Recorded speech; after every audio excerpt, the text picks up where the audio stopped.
Jawahar Nagar municipal కార్యాలయం ఎదుట 28వ division corporator నీహరిక నిరసన వ్యక్తం చేశారు. శాంతి కోటేష్ గౌడ్ లాంటి అవినీతి అక్రమార్కులకు పదవులు ఇవ్వడం వల్ల అభ్యంతరం వ్యక్తం చేస్తూ నిరసనకు దిగారు.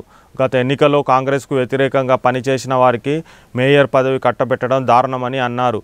భూ కబ్జాలకు పాల్పడుతున్న వారికి కాంగ్రెస్ పెద్దపీట వేస్తుందని ఆగ్రహం వ్యక్తం చేశారు.